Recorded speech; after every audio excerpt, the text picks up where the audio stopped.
to change. So I thought, instead of giving you some nice politically correct speech, I will show you exactly why I am here today. Most people can't leave home without their American Express card. I can't leave home without my porta potty. Seriously, this is what it's come down to. I cannot tell you how many places I have gone where I cannot get into the bathroom. And that is the whole reason that I started up a consulting firm. But I found out very quickly that people don't want to pay for information they don't want. People really don't want to change. What we need is to change our thinking. So it starts right up here. As long as we think that a ramp devalues our property, there will not be change. As long as we think that a disability is something to be ashamed of or a sin that God has visited upon us, there will be no change. So my mission is to help change your mind about disabilities. I have a friend who died several years ago. The last years of his life, he was in a wheelchair. We had another friend build him this big, beautiful ramp on the front of his house. His stairs were crumbling, so he couldn't walk up the stairs, and he needed a ramp. So this ramp not only extended the front of his house so he could put a couch and have a whole porch out there, it became a big part of his life. He could spend his days sitting outdoors where he loved to be. It was wide enough that he had plants down the side. The first thing that happened when he died, his kids came and took the ramp down. Thank goodness they had the foresight to donate it to somebody, but they thought it devalued their property. We need to start building the world for everybody. I'm into universal accessibility, I don't need a handicap sticker to go up a ramp. Ramps are easier for everybody. If you make something easier for me, it's going to be easier for all of you. I recently got back from a cross-country trip by train to Seattle. I went from Florence to New York by myself. Then I met my cousin in Penn Station, and we went across to Seattle, where my sister lives. Well, the train was advertised as handicapped accessible, and I've been tricked before, so I called to make sure I would be able to use the bathroom and have a shower, because it's a 5-day trip. You really don't want to be in a room with someone who hasn't had a shower in 5 days. So the train to New York was just coach, and that's fine. I've traveled by coach many times, and it's very easy to access in the wheelchair, except for the Fred Flintstone crank-up machine to get me onto the train. Once I got on the train, it was fine. And there was an accessible bathroom. I could wheel my chair right into the bathroom, no problem. The sleeper car is a whole nother story. I could barely turn my chair around in this room. It was so narrow, it was easier to wheel out into the hallway and decide if I was going to go lay down or if I needed to go to the bathroom, so I could back out and turn the chair whichever direction I needed. That, to me, is not an accessible room. They had a bar on the wall, say right behind the man with the pink shirt. It's in the middle of the wall. It's not near the bed. It's not near the toilet. What use is that? That was part of their advertising for handicap accessible. It's got a bar on the wall. Must be accessible to somebody, not me. All the light switches were over my head and behind me and plugged from my tablet. That is not accessible. The menu on the train had a picture of 12 chefs who made up the menu for a 5-day train trip. I didn't see any pictures of who they consulted to design their handicap cabin. I would like to be that consultant, but they're going to have to be forced into it. The reason I'm here today is to ask for your help. I would like to put together a team that can help me with some of these challenges. Personally, I need someone that can help me with social media. While I was in Seattle, I made a little video for YouTube. My sister helped me, and people saw it and liked it, and my sister was really impressed. And she said, she set me up with a YouTube channel, but I haven't been able to access it since because I am just not technology friendly. So I would, if there is somebody here that is willing to donate some time, I would certainly love to have some tutoring on that. I have tried to teach myself from a manual and from the computer, but I do much better with a live person helping me. I need people to help me write letters. This is not just a local problem. I would love to start locally and go national and international. I read a story about a soldier, came back disabled, lost a leg, made a trip to go climb a mountain. He had more trouble getting to the mountain than getting up the mountain.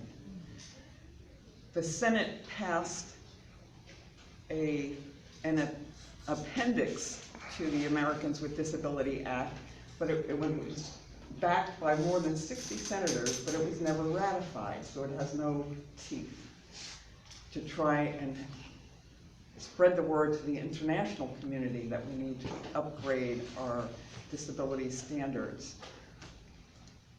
I have more trouble getting around Conway. The sidewalks are horrendous. I think I have so many areas that I could go off in. I can get off on tangents very easily, and that's what's happened. I had made a trip to Washington about 10 years ago. I have a nephew who is developmentally disabled and hearing impaired. He rode his bicycle with a group of 120 other people as a fundraiser from New York City to Washington, D.C. And I was there when those 120 bicycles came rolling in to D.C. And it was fabulous. When I went to the hotel with my sister, it was a whole nother story. The parking lot was blocked off for construction. We had to walk all the way around the block to get to the front of the hotel to check in. Then we had to walk all the way back around to a separate parking lot to get to the room.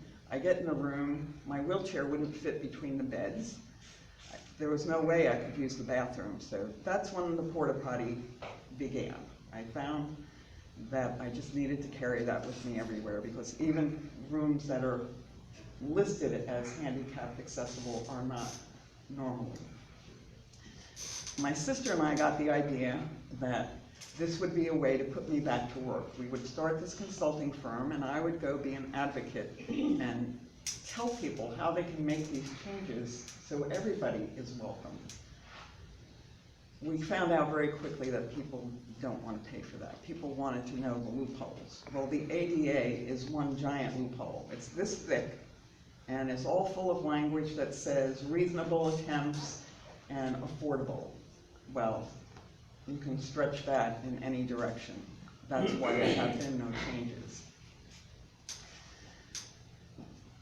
I did not want to get into any politics, but I can see that if there's nobody that's going to enforce these laws, nothing is going to change. When I first moved to Myrtle Beach, I was at the beach. I was in walking distance of the beach when I first lived here. My daughter was 5 years old, and she was playing in a little swash with some other kids, and there was a little girl with a deformed arm. She had no hand, just the stump of an arm. And my daughter, being the compassionate child that she is, asked the other little girl if that hurt. Well, this child's mother read me the riot act. She said, "You need to teach your daughter some manners, that is so rude." And I was flabbergasted, because in my mind, she was the one that was rude. She's shaming her daughter. What's the difference between telling your daughter not to talk about it than hiding her in an institution somewhere? If we can't talk about it, we cannot fix it. And if people are made to be ashamed of their disabilities, they're not going to come out. People didn't want to sign on to my program because they say nobody in a wheelchair comes to my business. This is a case of if you build it, they will come. people stop going out when they're in a wheelchair. God, in his great wisdom, has given me a mouth that still works. One of the few body parts I have that still works very well. And I feel that it's my responsibility to speak out. But I need help because I get spread out in so many directions that I don't really accomplish much. So I would like to form a team. I don't want to really start another nonprofit to do this, but I would like to have a team to just accomplish a few things. Maybe we can have some changes in downtown Conway. Maybe we can change some of the parks. The day of the eclipse, I went to spend the day with my daughter and my 2 grandkids. We went to Carolina Forest Library, which has a supposedly handicap accessible park behind it and playground. I get out of the car and there are brick pavers to get up onto the sidewalk. So with the wheelchair you have to back onto that because if you hit a little bump the wheels get stuck. So that's the first thing. If it's handicap accessible, it should have a ramp. Not everybody is me. I can still stand up, I could turn my chair around. I had people with me to help me. Most of us want to be independent. I don't want to have somebody pushing me around. I don't want to have to ask for help, but I have had to do that. In fact, not being able to drive has been a bigger disability than this chair. So I did this big rant. I took pictures of the little park. They had a nice sidewalk made out of this composite stuff, which, yay, it was green as well as accessible. But the picnic area was covered with mulch, and the wood chip mulch, not the pine straw mulch. If you've ever tried to walk in it, you can imagine what it's like trying to push a wheelchair in mulch. So my grandkids are sitting at a picnic table over there, and I'm sitting over here, knee-high in mulch. It was not a fun way to watch the eclipse. There was another couple there, and I'm going to say they were elderly because they were older than me, and they had apparently their grandchild in a wheelchair, and they were struggling to get this child around. This should not be. It's advertised as being an accessible playground. So I would love to have a team that would be willing to take on some of these things. Let's get that playground really accessible. Let's see places that need to make changes and ask them to make the changes. I need to reach out on social media and organize us. Those of us who used to rock, we want to roll now. I don't want to reach out to the 56.7 million other handicapped people until I know what I'm doing. So until I can be comfortable with social media, I am not going to start this. But we need to start speaking with our wallets. 56.7 million people can say a lot. 10% of those are military. And that does not include people who are already living in nursing homes or assisted living. These are just normal people like me living out in the world. So we can make a big statement, but I need help to do it. So I need people who are accomplished at letter writing. I'm tired of writing to senators and congressmen and getting a form letter back. We need to have some action. And that's why I would like to reach out to you today. Your organization is known for working with the disabled, so if anybody has some spare time, I've given RJ my cards. There's a cell phone number on there, but I don't use cell phones, so don't call the cell phone, call the landline. And I also would love to speak in the school system. There's nothing I like better than going to school with my grandkids. And those kids just swarm around. Well, some kids back away. If I don't have a shirt, long sleeves on, I scare little children. But the kids that aren't scared will come up and they'll ask me the most entertaining questions. They need to see people who are disabled. They need to be comfortable speaking to them. And I would love to come back another time and do a speech on the do's and don'ts of speaking with handicapped people, so people can be comfortable with it.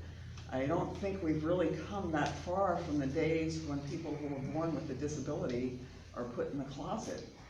Where can you go where it's obvious that people with other abilities are welcome? I've even joined the National Federation of the Blind because I realized I didn't know anything about blind people. And if I was going to be an advocate, I needed to find out about that. So now I'm an official member, and I do fundraising for the National Federation of the Blind. So there are things that everybody can do. I come from a family where if life gives you lemons, you make lemonade, or in my family we'd probably squeeze it in a Bloody Mary, but whatever. We make good use of it. So I married an alcoholic and escaped to Myrtle Beach. I became a volunteer for CASA for 10 years. I had an abusive husband. I turned that around and turned it into something that became very rewarding. And I feel like God is telling me the same thing with this wheelchair. I need to roll along and do something. I need to enroll people in this vision of a planet where everybody has it easier. I have grandchildren. I would much rather see them roll down a ramp than fall down a flight of stairs. They're much less likely to get hurt. I have some friends from church who built a ramp onto their house. They ended up adding on a whole addition and a whole porch, which we now use for our church group. And they use the ramp side more than they use the steps. So they found that it's easier. On this trip across country on the train, my cousin is not disabled, and she said that anything that was easier for me would be easier for her. She said, you're not speaking just for yourself, you're speaking for everybody. So I encourage you to look around you. If you see something, say something. And that is how God blessed me. I am still able to say something. Now I got a roll, but I would like to open the floor for questions. Absolutely. If anybody has any questions. Yes. Because of the Americans with Disabilities Act, when you find facilities and places that don't qualify, why not bring lawsuit? That will get attention and it will get people motivated. There's already a guy that makes his living. He's already at Conway. I'm always in Conway. I've heard about him. He's already gone. Basically, he went around and found all of them and sued them and basically settled.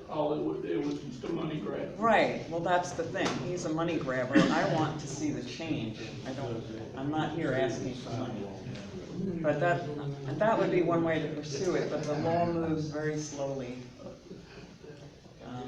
But that is a point. I prefer to talk to the owner and see if I can get the changes. But I think the biggest thing is we need to get other people who are disabled to come out. Business people need to see that we would come to your business if we could get in there. I went to a restaurant in Market Commons. It was embarrassing. I don't like to be a spectacle. I don't mind coming out and speaking out, but I don't want to be a spectacle. When you go into a restaurant and they have to move the furniture and people are getting up and everyone's turning and looking and pointing, that is not any fun. So my preference is to speak to the owner than to bring a lawsuit, but you do have a point. That would probably be effective.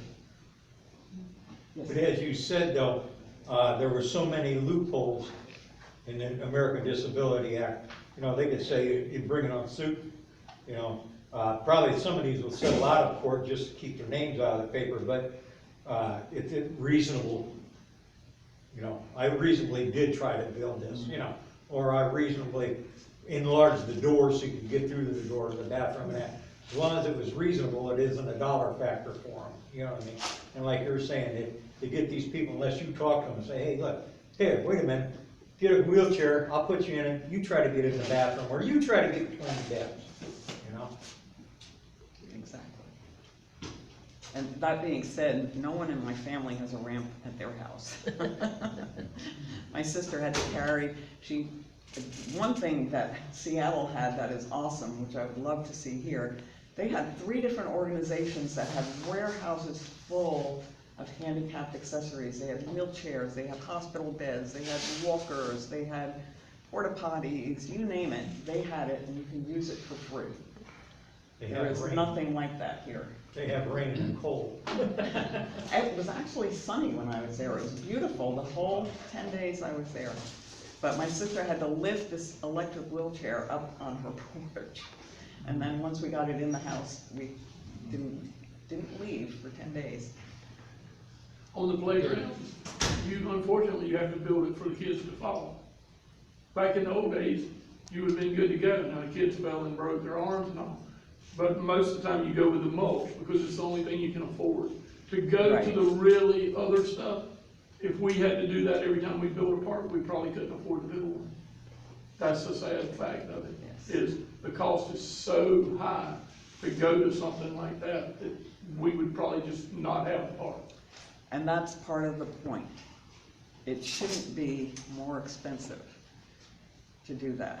That's a manufacturer. But yes, and that's another whole issue.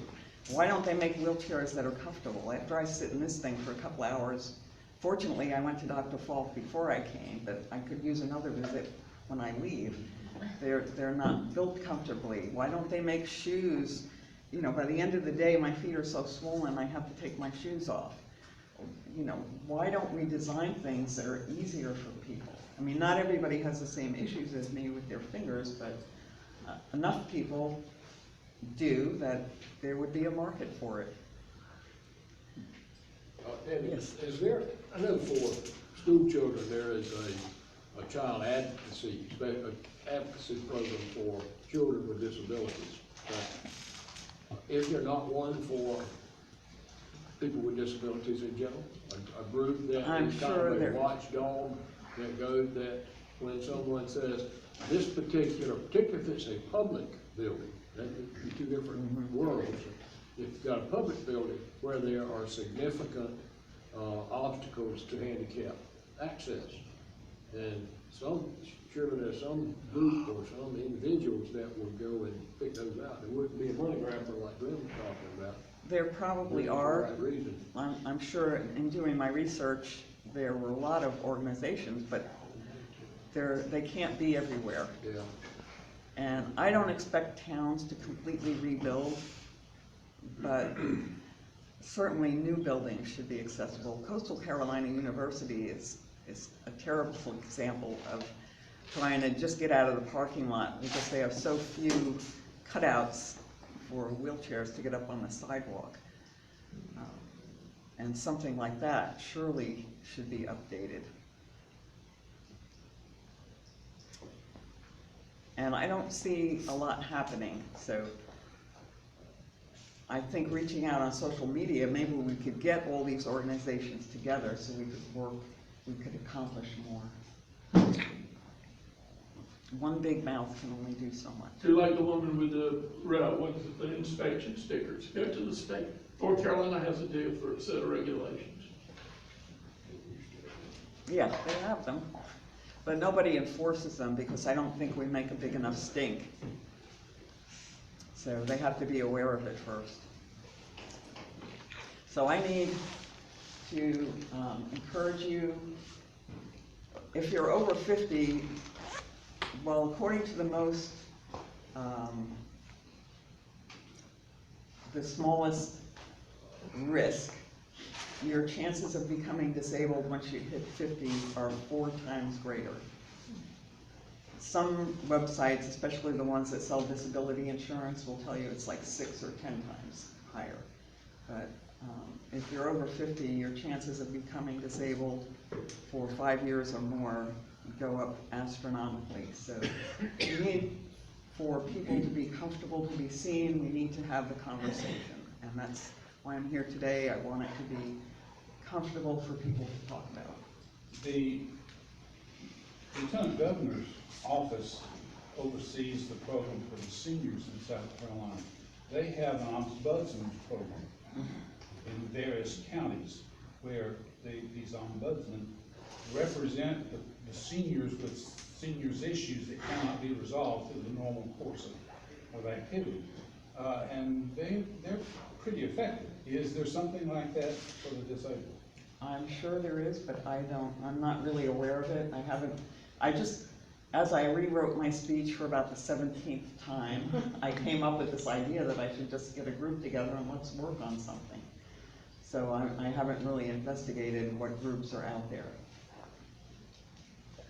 But that's the kind of information I need. I need to get my vision prevents me from being on the computer for long periods of time, or I could get sucked into doing research all day long. But that's another area I would appreciate help in. Any other questions?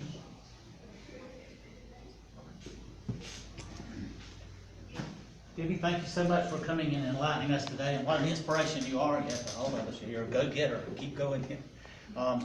We have a certificate we want to give you in honor of your being with us today, and also we're going to donate a children's book to the Conway branch of the Horry County Library in your honor, and the title of it is My Lucky Day. It says a fox and a pig. That's I'm not today. sure who got lucky.